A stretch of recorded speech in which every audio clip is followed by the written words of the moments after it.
From the headquarters of Telesur English in Quito, Ecuador, this is From the South, and I'm Sweetie Gray.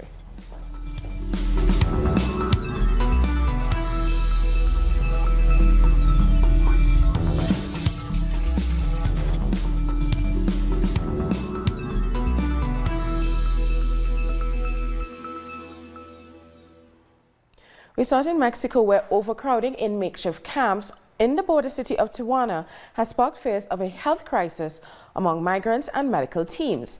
Thousands of migrants are using portable toilets set up just meters away from where they access water and where children play.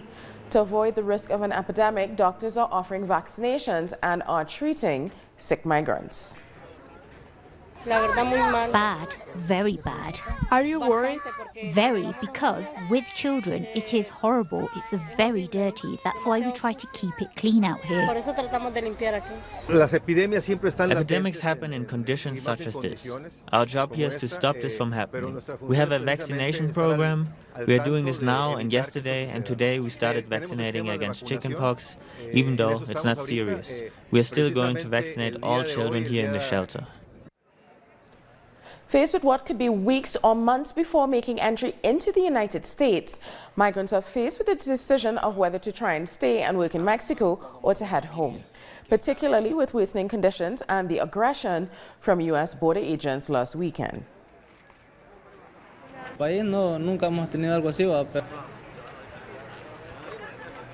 So you're not getting times? Our correspondent in Mexico, Alina Duarte, has more.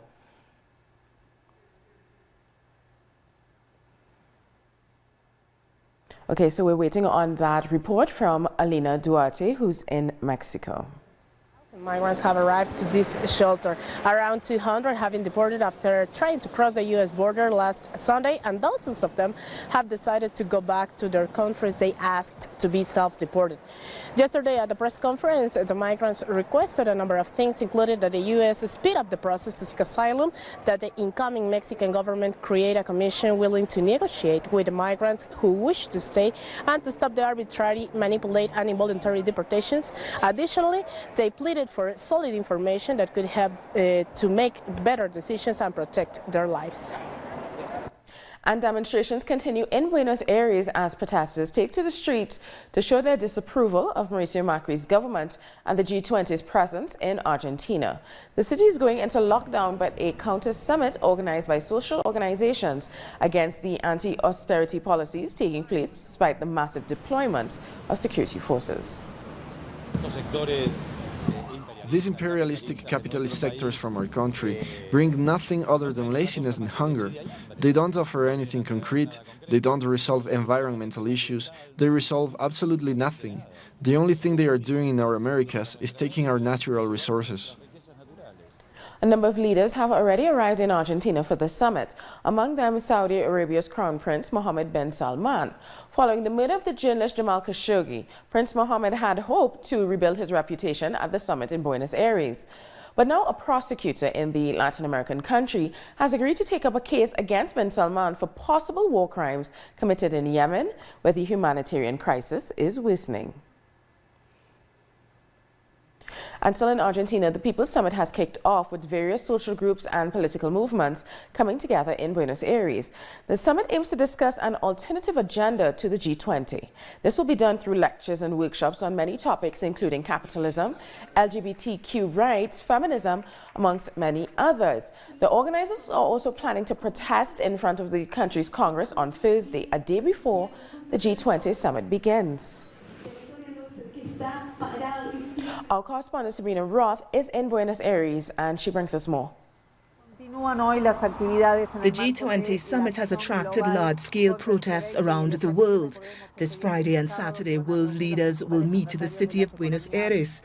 On Tuesday, we witnessed the first massive rally organized by social and political movements. They're strongly criticizing IMF-imposed policies. Meanwhile, the People's Summit will take place in front of Congress. A number of meetings will also take place over the next few days while the summit is in session. These include forums led by the Continental ALBA Movement, the World Lawyers Network for Food Sovereignty, and the Continental Union. Other protests have also taken place in Argentina against the verdict on the rape and murder of 16-year-old Lucia Perez. A criminal court on Monday ruled that there was not enough evidence to charge the 3 accused, which sparked outrage. Videos of the protests were shared on social media under the hashtag Ni Una Menos, which means not one less in Spanish. Bolivian President Evo Morales has registered as a presidential candidate in the country's next election. Morales went to Bolivia's electoral body along with dozens of his supporters. He's seeking to rule the country until 2025. He says he wants to continue his socialist program that has achieved a sharp drop in the country's poverty rate. Brothers and sisters, we are here to register our participation in the primary elections. We are convinced that with our supporters, for a Bolivia that is changing through its democratic and cultural revolution, that on January 27th of the following year, the people will decide this. A defeat for the right wing is almost certain. We'll take a short break now. More news in a minute.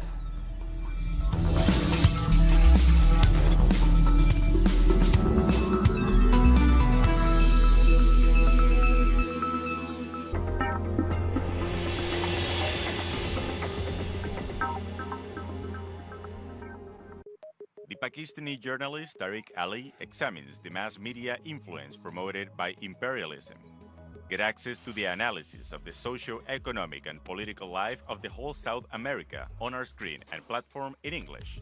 A critical place committed to the truth to determine the major events that transform the world today. Mondays, only on Telesur.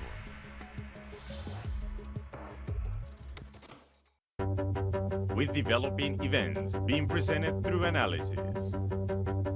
Our coverage transcends borders. With renowned journalist Walter Martinez. Salud amigos, tripulantes de nuestra querida, contaminada y única nave espacial. Dossier. Weekdays. Only on Telesur. Y ponga usted las cámaras, señor director.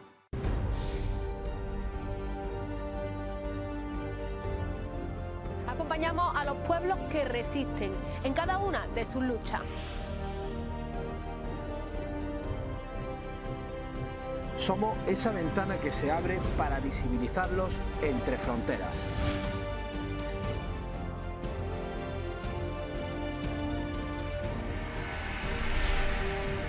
Thursdays, only on Telesur.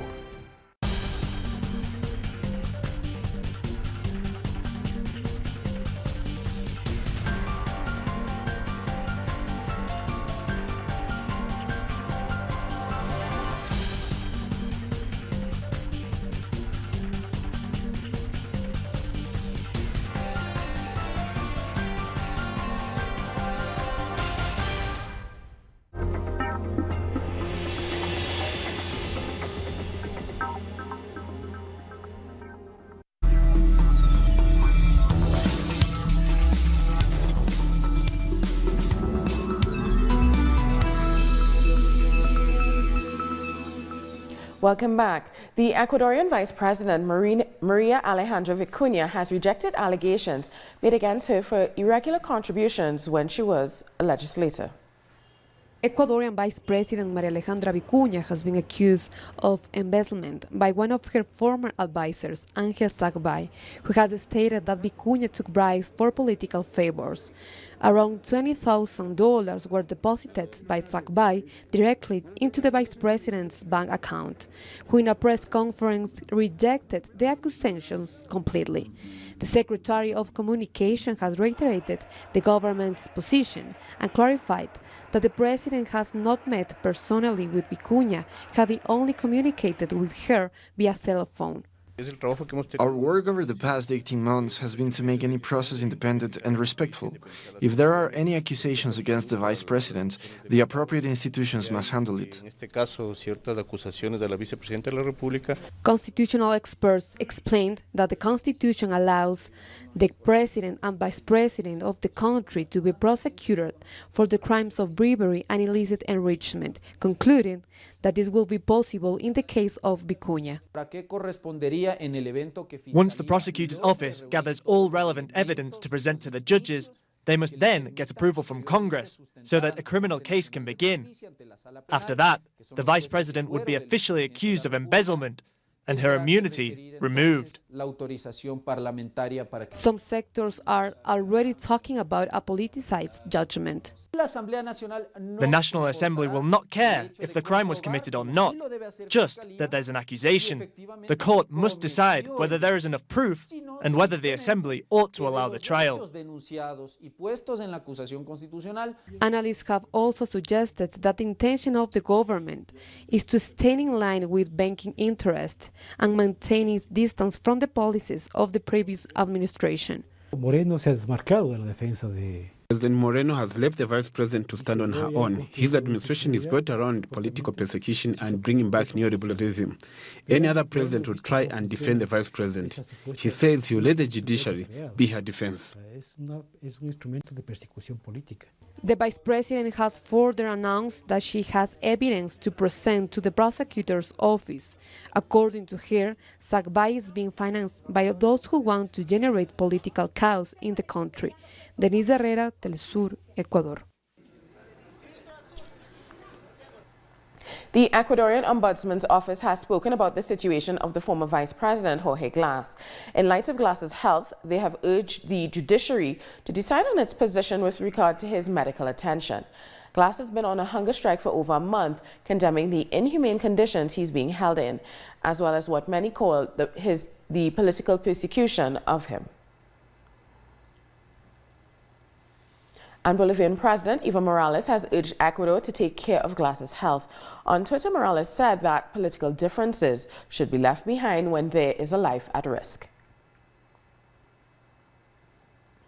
Moving on to Chile, public sector workers have been protesting to demand that the government help them improve their working conditions. On Tuesday, they held demonstrations outside the presidential palace. Let's find out more in this report. They wanted to enter Constitution Square, but security forces cordoned off the area.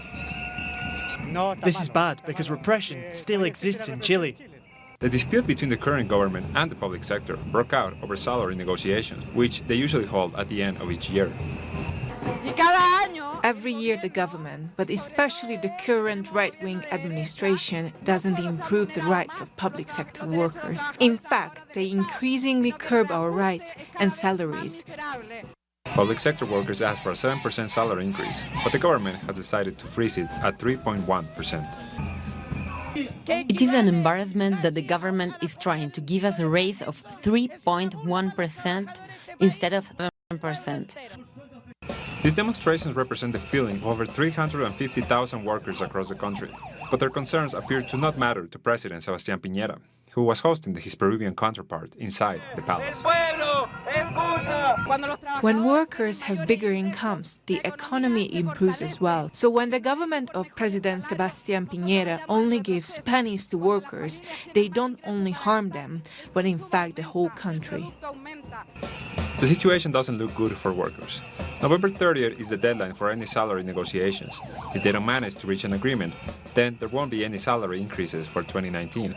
And what's worse, it is also the last day to renew work contracts, which is why many people fear there will be massive layoffs.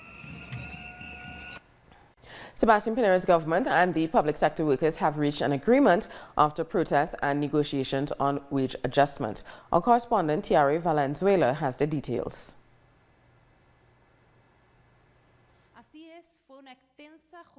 This Wednesday, a negotiation was carried out between the public sector and the government. Workers demand better working conditions, job stability, and a wage adjustment.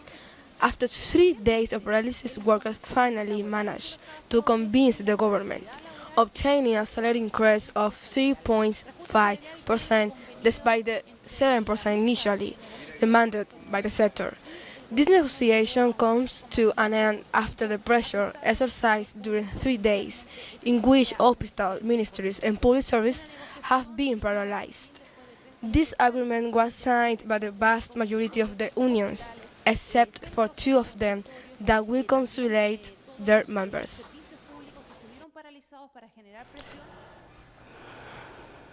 Thousands of students in Colombia have marched to demand a real budget for public universities from Iván Duque's government. The students are carrying out this protest despite the government's warnings. Teachers and indigenous communities also joined the demonstration to reject the government's policies because they say they are against human rights. We as students totally oppose the violent attacks by these state's repressive forces. We raise the people's voice to fight for our rights. These forces are violating our legitimate right, which is the popular organization, and march to express themselves. More and more Cuban doctors are leaving Brazil after the Cuban government ended the More Doctors medical exchange program. The decision came after offensive comments made by President-elect Jair Bolsonaro against the medical practitioners. Brazil's rural areas and low-income neighborhoods will be greatly affected by the exodus. So let's find out more in this report. Every day since arriving in Brazil, Dr. Yamirka Rodriguez leaves home at 5 a.m. and heads to the Jardim Virginia favela just outside Sao Paulo. Here, she treats patients at a communal health clinic. But today is different. As Cuba ended its medical exchange program with Brazil, Dr. Rodriguez must now say goodbye to her Brazilian co-workers. She will leave a very important legacy here. She's a great person. Somebody who has cared for a lot of patients. Many cried when they found out she would be leaving. I learned a lot from Yamirka. Close to 2,000 municipalities were dependent on the care and expertise these Cuban doctors provide. This would greatly affect the quality of healthcare these communities can access.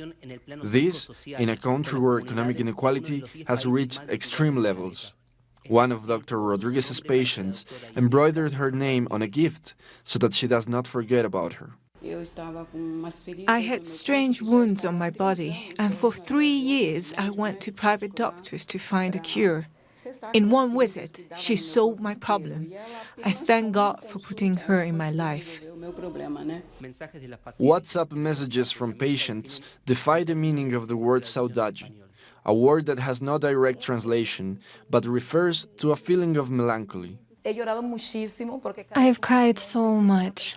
Every time a colleague or a patient says to me, "Saudade de você," my heart tightens, and it's difficult to hold back the tears. I will take all of these people in my heart. Every moment I have lived here in Brazil will be impossible to forget, but I'm moving forward. I will face new challenges in Cuba, new goals. I will continue doing my job wherever I'm needed. Just like Dr. Rodriguez, over 8,000 Cuban doctors have had their dream interrupted. A dream of helping those most in need through a program that provides much-needed aid in 67 different countries, inspired by the dream of Ernesto El Che Guevara. Brazil will not be hosting the COP25 UN conference next year due to reported financial limitations. The announcement comes just ahead of the start of this year's COP24 annual climate conference in Poland. President-elect Jair Bolsonaro has vowed to pull Brazil from the Paris Climate Accord. He's also promised to remove restrictions on the agribusiness sector responsible for environmental damage in the Amazon rainforest. This is a transition from a government to another government which does not keep the same commitment, whether with the global climate agenda or with the local agenda of public policies which would bring Brazil to reduce its emissions, to reduce deforestation. Heavy rain continues to fall across Peru, causing mudslides and a river to boost its banks.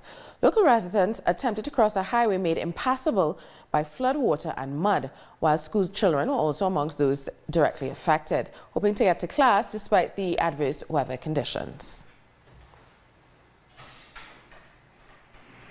We'll take another short break now. Join us again in a few.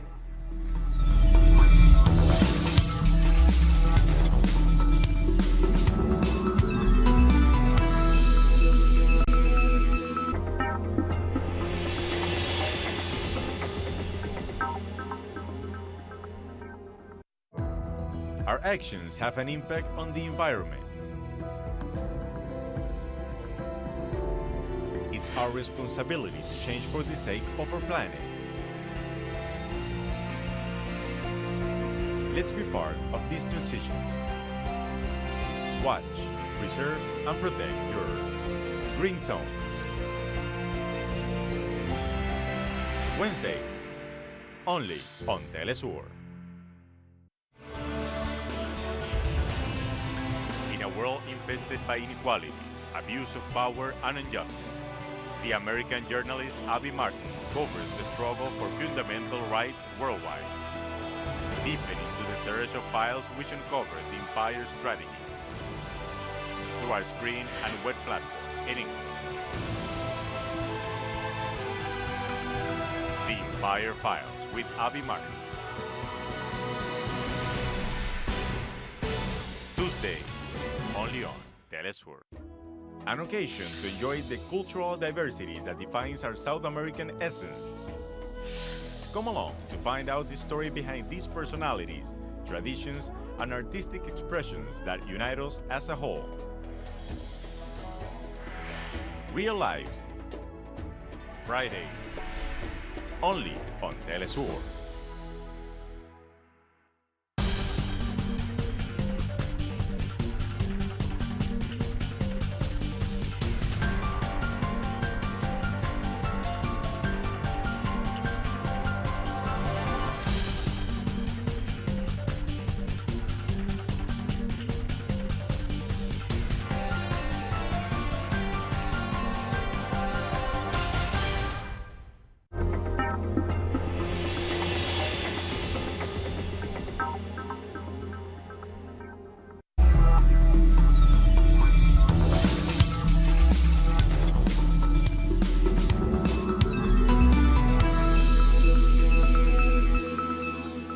Welcome back. Nigeria's president has urged soldiers not to give up the fight against the armed jihadist Boko Haram on a visit to the key city of Maiduguri. Despite heavy losses, Muhammad Buhari paid tribute to the army, who he says have helped to secure the area. His visit comes a day before he holds talks with his regional allies on how to counter Boko Haram. There's been an increase in attacks on the military and civilians, leading to fears of a resurgence. The bottom line is perhaps personal security. You are only secure physically and materially as long as this country is secure. If for any reason this country is made insecure, you are the first to lose your security. A former rebel leader in the Democratic Republic of Congo, accused of mass rape and crimes against humanity, has gone on trial in a military court. In Ntabo, Sheko and his rebels are accused of raping more than 300 women in 2010 in the east of the country. Sheko, who founded the Nduma Defense of Congo militia in 2009, is also accused of theft and looting, as well as recruiting children into his militia. The railway connecting the port of Pointe-Noire with Brazzaville in the Congo has resumed service 2 years after it was forced to close. The service was disrupted after fighting between state forces and rebels in the Pool region. The reopening coincided with the Republic's 58th anniversary of independence from the Democratic Republic of Congo. It was very hard. This recovery for us can only bring joy, especially since we have spent 2 years of technical unemployment. The ruling party candidate Salom Zurabishvili has won the presidential election in Georgia, according to preliminary results announced by the Central Electoral Commission. With 54 out of 57 polling stations counted, Zurabishvili received almost 60% of the vote, and her opposition rival received 40.46% in the second round of voting. With that, she will become the first woman to become president. This second round was under close scrutiny by the opposition and international observers due to complaints of irregularities. The preliminary results of the second tour of presidential elections in Georgia are such. Candidate number 5, Grigol Basadze, has collected 779,000 votes, which is 40.46% of total votes. Candidate number 48, Salome Zurabishvili, has collected 1,147,000, that is 59.54% of total votes.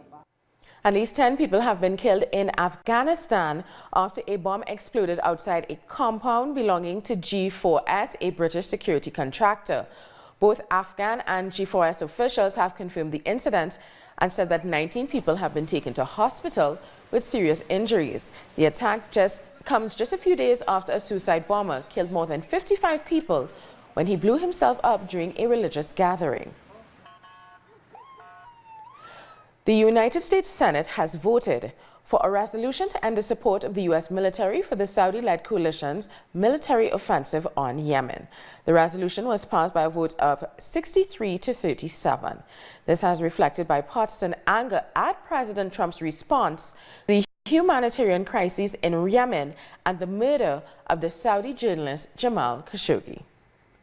U.S. intervention in Yemen is unauthorized, unconstitutional, and immoral. And we cannot delay voting to end our involvement and our support of Saudi Arabia any further.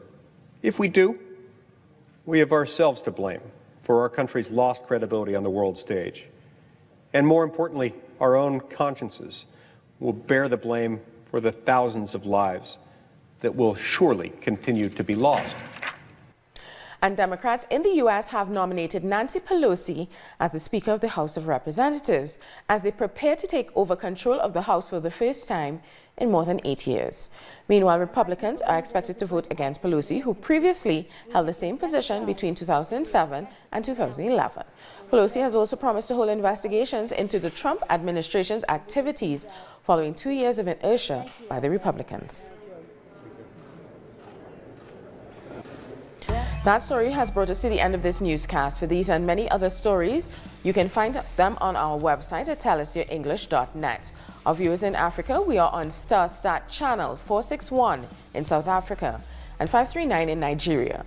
We are also on social media, Facebook, Twitter, and Instagram. At Telesier English, I'm Suni Gray. Thank you for watching.